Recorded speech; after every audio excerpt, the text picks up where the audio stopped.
Are you a level 7 apprentice student? Well then listen up, because this video is here to help you. So it's all around that level 7 ACA project report, and actually many people aren't really aware of what this involves. So as mentioned in this video, there are more than the exams to the ACA qualification. There's many other things that you need to do, but this video is solely about that extra requirement for an apprenticeship student. So if you're actually unsure whether you are an apprentice student or not, click the link in the description below, and then you'll have to just follow some steps and you'll be able to find out.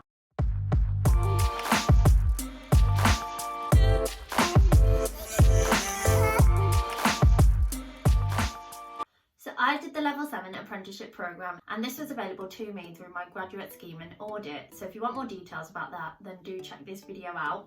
But the apprenticeship seems to be increasingly popular with employers across the UK.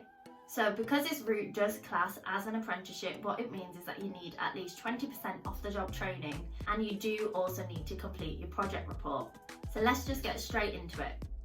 So before you can actually move on to the level 7 project report, you need to have a gateway review.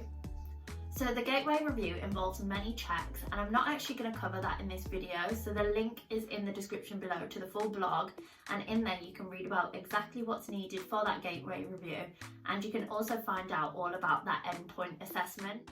So the endpoint assessment consists of two parts. It's the final case study exam, and it is then also this project report. So the aim of this endpoint assessment is to just consolidate all of your technical knowledge, your skills and behaviours. These knowledge, skills and behaviours are what you should have essentially learned over the course of your level 7 apprenticeship. What it's doing is actually testing that you meet that industry level standard to become a chartered accountant. So I attended an ICAEW presentation on this endpoint assessment, and what was actually really useful is it had a kind of table, which I'll show you here, of exactly how the knowledge, skills and behaviours are split between the case study exam and also the project report. You'll see that some of these are in red writing, and I'll come on to what that means shortly in this video. So then, getting onto that project report outline, let's actually touch on the dates so you're just really on top of this and making sure that you're off to the right track from the very start. So the ACA project report focuses on the 12 months prior to submitting the project report.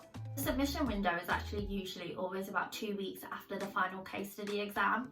So this year, actually, for this July sitting then, the project report submission window closes on the 3rd of August.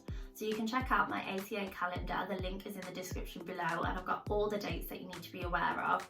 Coming up soon actually is when the project report submission window opens. But it will be opening on the 22nd of June, so it's not long now.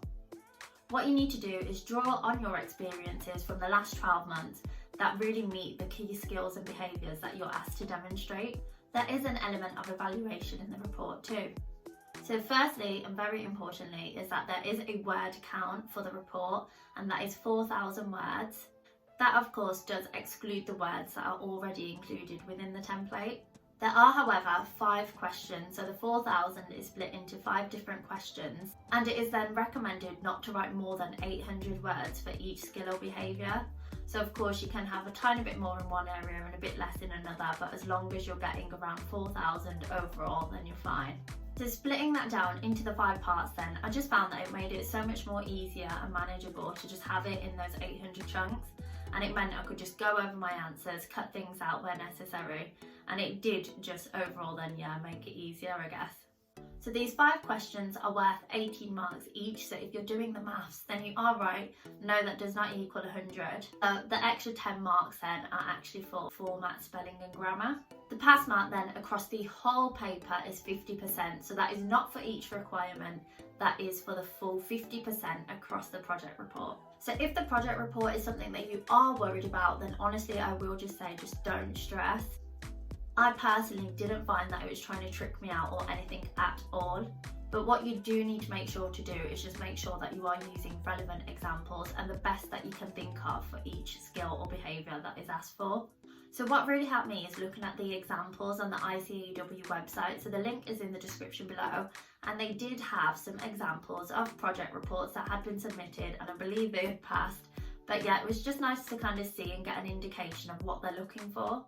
So now let's move on to the questions. This is where the red writing comes back in, so I'll just pull that table back up, and what you'll be able to see is that these are the skills and behaviours that are guaranteed to come up no matter your sitting. So question 1A, guaranteed, is continuous improvement, and 1B is building relationships. Where you do get a choice is actually question 2, so this can either be ethics and integrity, or you can choose professional skepticism.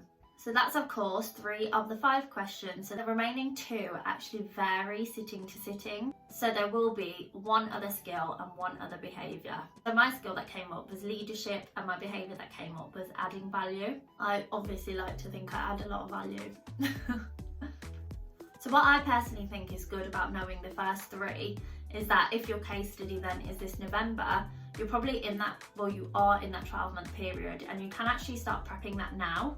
I would definitely recommend doing that, because honestly, nearer to the exam or nearer to the submission window, it just becomes so much more time consuming, especially with having to revise for your case study, do that whole gateway review, and working on top. So I even had a busy season, so it was quite rough at the time. So it is of course then really important that you do stay on top of the dates. So like I said, that link to the calendars in the description below. And so if you are in this July sitting, then actually your project report is already released, so hopefully you're aware of that. So yeah, check that out and you'll be able to get started on all 5 straight away if you haven't already. What's really good about the ACA project report template is that there are actually a lot more details within there of how you can demonstrate those skills and behaviours. So again, link is in the description below to that template. You are actually advised to use different examples for each question. Honestly, it's similar to an interview really. You don't want to keep using the same example over and over. You obviously want to draw from all of your experiences. Honestly, I do think it's really important you pick good examples from the start. So I actually picked one that was highlighted to actually be not very good, and I did actually end up having to rework it. So it was honestly just quite long.